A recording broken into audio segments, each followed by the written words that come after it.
하나님께서 주신 말씀 빌립보서 2장 12절입니다. 그러므로 나의 사랑하는 자들아 너희가 나 있을 때뿐 아니라 더욱 지금 나 없을 때에도 항상 복종하여 두렵고 떨림으로 너희 구원을 이루라. 아멘. 자, 구원의 3단계는 정화 단계요, 조명의 단계요, 합일의 단계라고 했습니다. 네. 자, 그래서 이스라엘 백성들이 성결 의식을 행한 후에 말씀과 빛의 인도를 받아서 산에 올라갔다고 그랬습니다. 그것이 출애굽기 19장 16에서 19절입니다. 보겠습니다. 셋째 날 아침에 우레와 번개와 빽빽한 구름이 산 위에 있고 나팔 소리가 매우 크게 들리니 진중에 있는 모든 백성이 다 떨더라. 모세가 하나님을 맞으려고 백성을 거느리고 진에서 나오며 그들이 산 기슭에 서 있는데 시내산의 연기가 자욱하니 여호와께서 불 가운데서 거기 강림하심이라. 그 연기가 옹기가마 연기같이 떠오르고 온 산이 크게 진동하며 나팔 소리가 점점 커질 때에 모세가 말한즉 하나님이 음성으로 대답하시더라. 자, 성결 의식을 행한 후에 이제 산으로 갔는데 보니까 거기에 뭐가 있어요? 우레, 번개, 빽빽한 구름, 나팔 소리, 연기, 불, 또 연기, 큰 진동, 나팔 소리 이런 것들이 있었습니다. 그러니까 지금 모세와 이스라엘 백성이 산에 올라간 건 왜 올라간 거예요? 어떻게 해서 올라간 거예요? 말씀의 인도를 받고 있는 거예요. 또 여러 가지 신비한 현상들, 빛의 인도를 받고 있는 거예요. 그래서 인도를 받아서 산에 오른 거예요. 이 산은 신의 산이요, 하나님이 계신 산, 하나님이 강림하시는 산. 그래서 그 18절에 보니까 신의 산의 연기가 자욱하니 여호와께서 불 가운데서 거기 강림하심이라, 강림하심이라. 하나님께로 지금 가고 있는 거예요. 말씀과 빛의 인도를 받는 것이 뭐예요? 조명 단계예요. 조명. 왜 그럴까요? 인간은 스스로 하나님을 찾아갈 수가 없어요. 하나님을 알 수가 없어요. 하나님께로 가까이 갈 수가 없어요. 하나님이 어디 계신지 어떻게 할까요? 신의 산에 강림하시고 거기로 가야 돼. 다른 곳으로 가면 안 돼. 그곳으로 하나님이 지금 인도하시는 거예요. 성결 의식을 행한 후에 하나님 이스라엘 백성을 그 산으로 이끄시는 거죠. 네. 자, 근데 이스라엘 백성은 하나님께로 가까이 갈 수가 없었습니다. 멀리서 하나님의 임재를 볼 뿐이었어요. 그래서 이스라엘 백성들이 어디서 하나님이 강림하신 것을 보냐? 산 기슭에서 보았다 그랬어요. 17절. 모세가 하나님을 맞으려고 백성을 거느리고 진에서 나오며 그들이 산 기슭에 서 있는데 산 기슭에 서서 지금 하나님이 강림하시는 것을 멀리서 지금 보고 있는 거예요. 멀리서 지금 보고 있음에도 백성들이 그 하나님이 강림하시는 그 신비한 그 현상, 그것을 보고 있음에도 이스라엘 백성은 어떻게 했어요? 두려워 떨었다 그랬어요. 16절. 셋째 날 아침에 우레와 번개와 빽빽한 구름이 산 위에 있고 나팔 소리가 매우 크게 들리니 진중에 있는 모든 백성이 다 떨더라. 다 떨더라. 두려운 거예요. 무서운 거예요.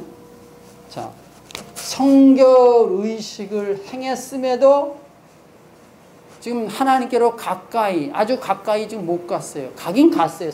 산에 이제 산기슭에 오르긴 오른 거죠. 그럼에도 이스라엘 백성들은 뭐야? 다 두려워 떨었어요. 다.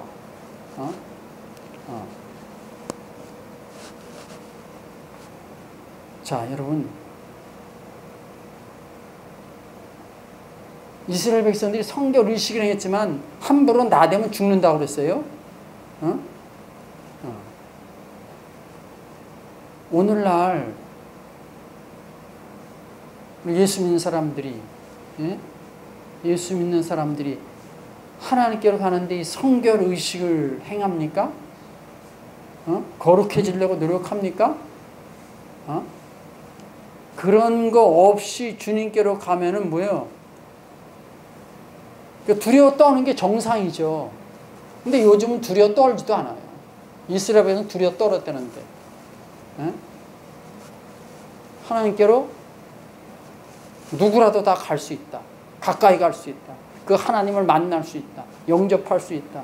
주님으로부터 주님이 내 안에 오실 수 있다. 다 이렇게 가 있어요. 얼마나 이게 잘못된 겁니까?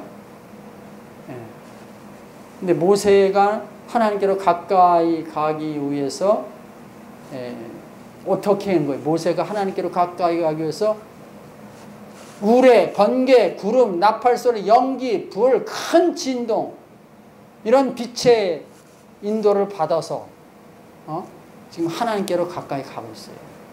백성들은 그 뒤에 있고. 그러니까 동방교부들은 이 정화의 과정을 거치는 하나님께로 가까이 가기 위해 모세와 이스라엘처럼 말씀의 인도를 받는 것을 뭐예요? 조명의 단계다 이렇게 봤어요. 그러니까 하나님께로 가는 데 있어서는 뭐예요? 말씀의 인도가 있고 빛의 인도, 이걸 다 포함해서 조명의 단계다 이렇게 보았습니다. 다시 설명하면은 모세가 이스라엘 백성이 성결 의식을 행하면서 하나님께로 가까이 가는데 결정적인 역할을 한 것은 뭡니까? 하나님이 모세를 통해서 주신 말씀이다 이거예요. 말씀의 인도를 받는 거예요. 말씀의 인도를 받아서 성결 의식을 행하고 말씀의 인도를 받아서 산에 올라가고 있는 거예요. 그러면서 지금 놀라운 그런 신비한 경험들을 하고 있는 겁니다. 그러니까 말씀의 인도를 받고 빛의 인도를 받아야만 하나님께로 갈 수 있는 거예요. 이것이 조명의 단계다. 조명의 단계. 자, 그러면은 오늘날은 어떻게 해야 하나님께로 가까이 갈 수 있습니까? 오늘날은 어떻게 해야 갈 수 있습니까? 말씀의 인도를 받아야 돼요. 그것이 뭐다? 이것이 조명 단계다. 이게 조명 단계. 말씀의 인도를 받아.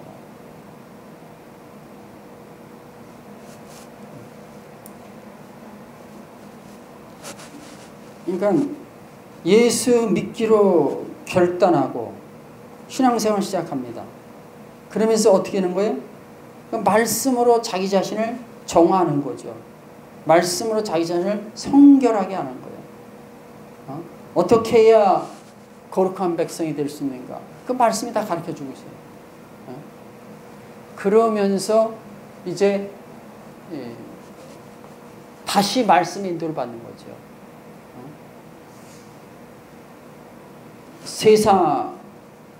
세상 것을 버리고 추하고 더러운 죄를 뉘우치고 회개하고 청화를 거쳐서 다시 말씀의 인도를 받아서 주님께로 가까이 갈 수 있는 거죠.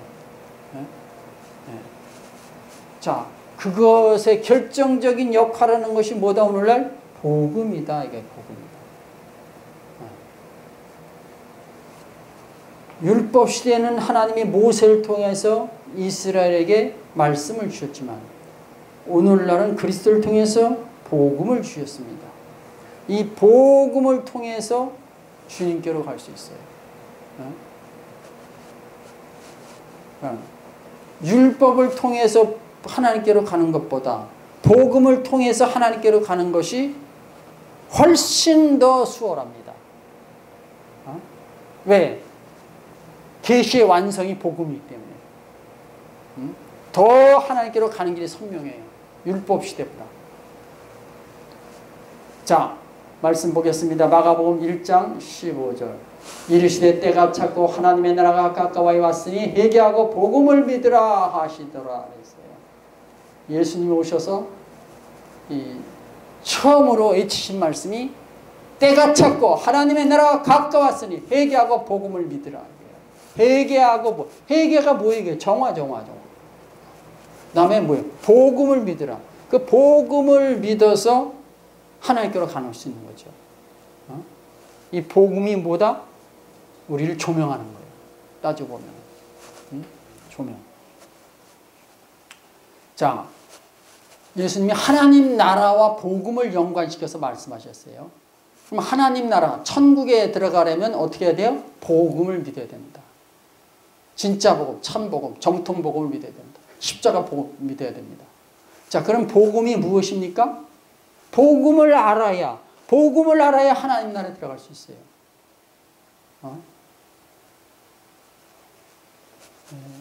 주님은 이 복음을 마태복음 5장 산상수훈에서 간단 명료하게 설명하셨어요.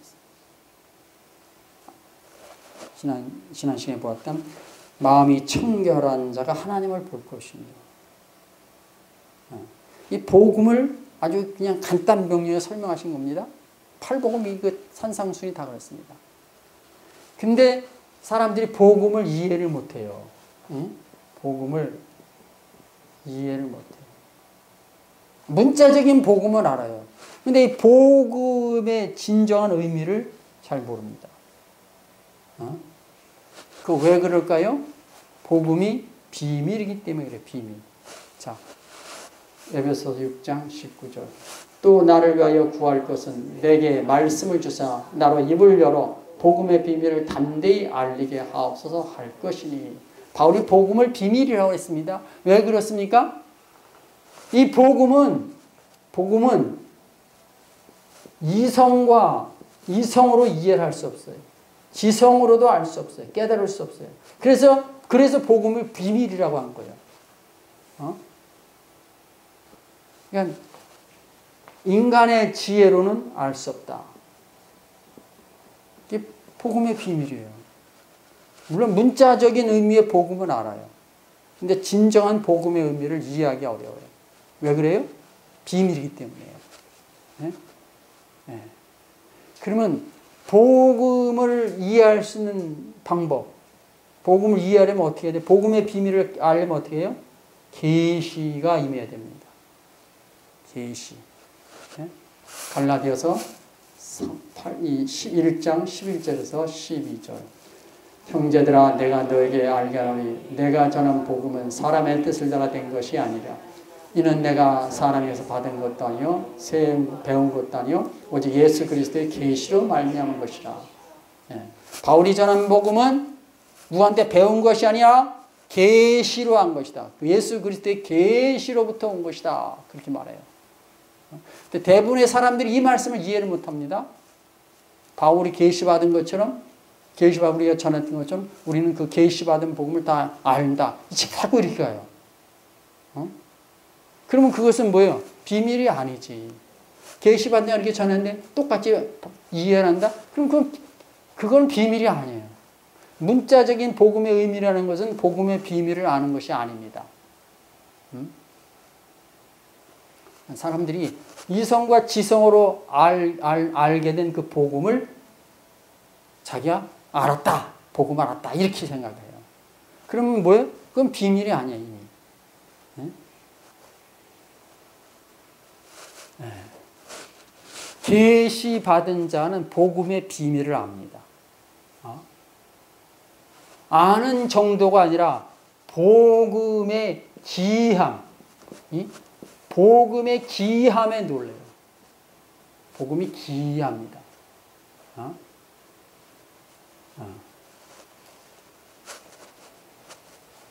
아니 이게 복음을 깨닫는, 이것이 복음이었어? 그냥 깜짝 놀라는 거예요. 깜짝 놀라.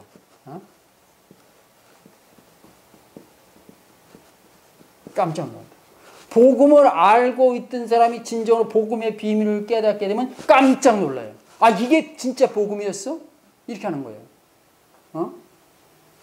아니, 이럴 수가. 아니, 이럴 수가. 감탄하는 거예요, 감탄. 감동하는 거예요. 하나님 말씀의 그 기이함에 그냥 감탄하고 감동하는 거예요. 그 비밀의 그 영역에 들어간 자가 바로 이런 반응이 나오게 돼 있어요. 복음을 깨달았는데 이런 반응이 없다? 그 사람 뭐예요? 아직 복음의 비밀을 모르는 거예요. 그 왜 모를까요? 신학을 공부했는데 그리고 목사까지 됐는데 왜 복음을 모를까요? 계시를 받지 못했어.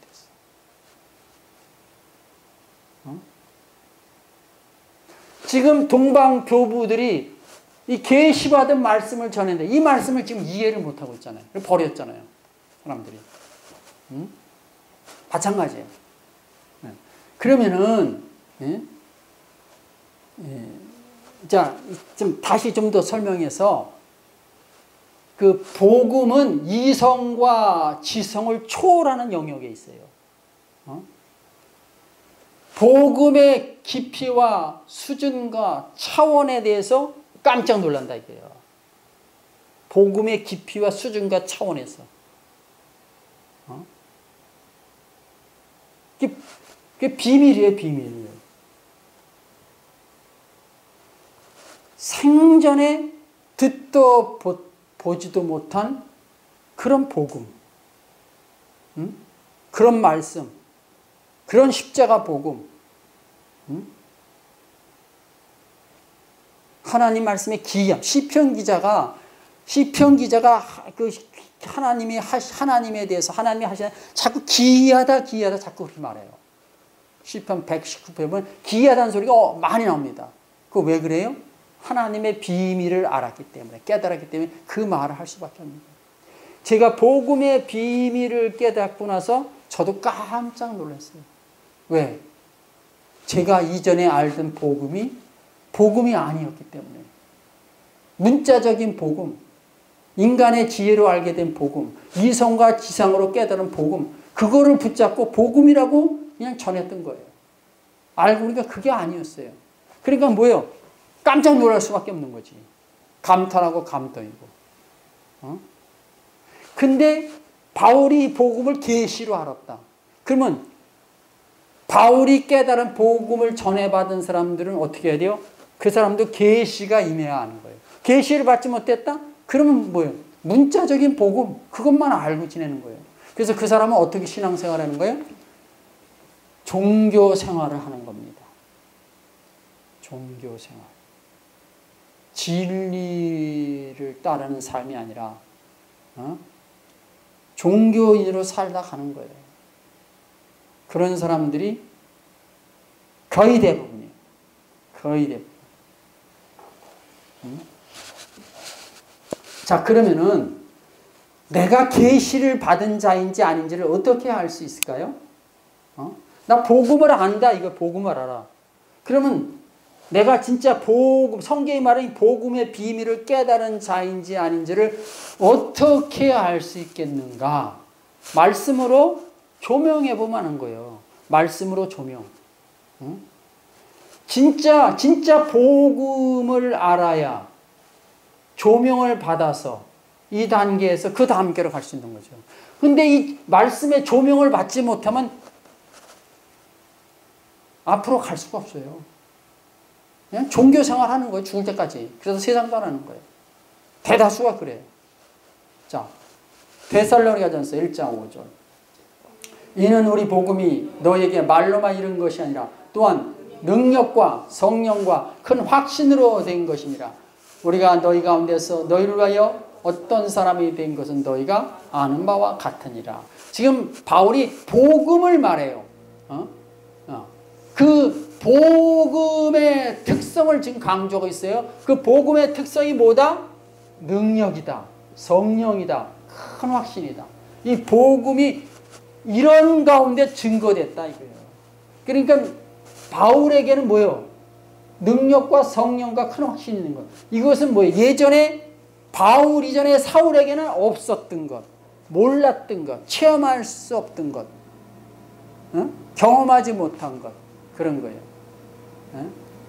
그러니까 복음에는 능력과 성의 큰 확신이 있는 것을 깨달았는지의 여부를 알 수 있다. 복음에는 능력과 성의 큰 확신이 있다 이게요. 그래서 진정으로 복음의 비밀을 깨는, 복음을 아는 사람 뭐예요? 자립하고 독립합니다. 사람을 의지하지 않아요. 그 환경도 바라보지 않아요. 그 마음과 생각이 온통 주님께 초점 맞춰 있어요. 사람에게 아쉬운 소리 하지 않습니다. 사람 앞에서 비굴해지지 않습니다.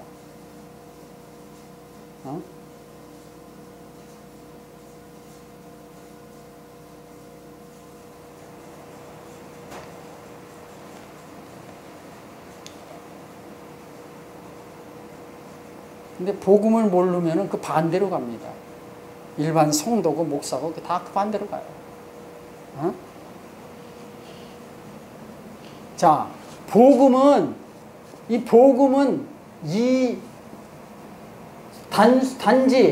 단지 이해하는 것이 아니라 경험하는 것이에요. 경험하는 것. 왜 그래요? 복음은 실제를 말하기 때문에 실제. 복음은 실제예요. 그 실제가 뭐다? 능력과 성령과 큰 확신이 나타난 거예요. 그래서 성경이 복음에 대해서 여러 가지로 강조하고 있습니다. 자, 고린도전서 4장 20절. 하나님의 나라는 말에 있지 않아 오직 능력에 있습니다. 하나님의 나라는 말에 있지 않아 능력에 있다. 능력에 있다. 예수님이 하나님의 나라가 왔으니 복음을 믿으라. 복음. 복음과 하나님의 나라는 직결되어 있어요. 복음과 하나님의 나라. 왜냐하면 복음을 통해서 하나님의 나라 들어가니까. 근데 이 복음은 뭐다? 비밀이에요.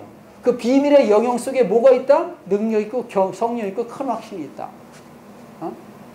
그러니까 제가 여기서 전하는 말씀은 제가 경험된 말씀을 전해요.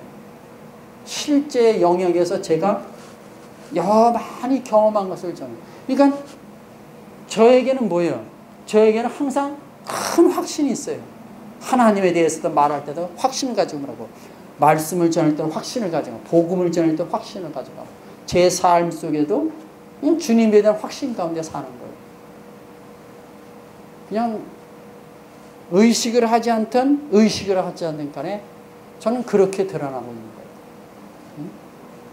자, 로마서 14장 17절. 하나님의 나라는 먹는 것과 마시는 것이 아니요 오직 성령 안에 있는 의와 평강과 희락이라. 의와 평강과 희락이다. 이렇게 또 말해요. 지금 복음의 특성을 바울이 또 이렇게 표현했어요. 한 번은 능력, 성령, 큰 확신이다 이렇게 하고 의와 평강과 희락이다 또 이렇게 말해요. 이게 복음을 경험한 자는 이렇게 다양하게 말할 수 있어요. 실제 지금 이론이 아니에요. 절대 복음은 단순한 이론이야. 실제의 실제. 그럴 때 바울이 이렇게도 말하고 이렇게도 말하는 거예요. 자꾸. 그러니까 복음의 비밀을 아는 자, 복음의 그 능력을 깨달은 자. 그러면 저는 어떻게 말할까요? 저는 바울은 이렇게 말하지만 저는 다른 식으로 또 표현할 수도 있어요. 복음은 비슷한 말이지만 복음은 뭐야? 안식이다. 복음은 뭐야? 주님께 다 맡기는 것이다. 복음은 뭐예요? 주님 안에 거하는 것이다. 뭐 이런 식으로 다 표현할 수 있어요. 얼마든지 다른 식으로 저는 얼마든지 표현할 수 있어요. 자, 이 모든 것을 지금 이 모든 것을 지금 말씀으로 조명하고 있잖아요. 이 복음을 말씀으로 조명하고 있어요. 그러니까 우리가 하나님께로 가는데 하나님 나라 백성이 되는 데 있어서 오늘날은 복음이에요. 근데 복음이 비밀이에요. 그것을 어떻게 한다? 지금 말씀을 풀어서 지금 조명하고 있잖아요. 이렇게 조명. 복음의 비밀을 제가 말씀을 조명. 조명을 통해서 하나님을 알아가는 거예요. 하나님을 경험해 가는 거예요. 주님께로 가까이 갈 수 있어요. 그래서 이게 뭐예요? 이게 조명 단계가 되는 거예요. 오늘날. 교부들은 그냥 간단 명료하게 이렇게 표현을 했지만은, 표현했지만, 저는 이것을 복음으로 다시 한번 좀 제가 해석을 해본 겁니다. 이런 과정이기 때문에, 복음을 믿으면, 예수를 영접하면, 즉시 구원, 단번에 구원, 순간 구원이다. 이렇게 말할 수가 없는 거예요. 본문 말씀이 바울이 이렇게 말했기 때문에 본문 말씀도 바울이 그렇게 말한 거예요. 본문 말씀 보겠습니다. 빌립보서 2장 12절. 그러므로 나의 사랑하는 자들아, 너희가 나 있을 때뿐 아니라 더욱 지금 나 없을 때에도 항상 복종하여 두렵고 떨림으로 너희 구원을 이루라. 너희 구원을 이루라 그랬어요. 두렵고 떨림으로. 회개하고 복음을 믿어서 말씀의 조명, 말씀의 인도를 받아서 그래서 구원을 이루어간다 이거야. 자, 세 번역 다시 봅니다. 그러므로 사랑하는 여러분, 여러분의 인내는 순종한 것처럼 내가 함께 있을 때뿐 아니라 지금과 같이 내가 없을 때에도 더욱더 순종하여 두렵고 떨리는 마음으로 자기의 구원을 이루어 나가십시오. 자기의 구원을 이루어 나가십시오. 이렇게 되는 거예요. 기도하겠습니다.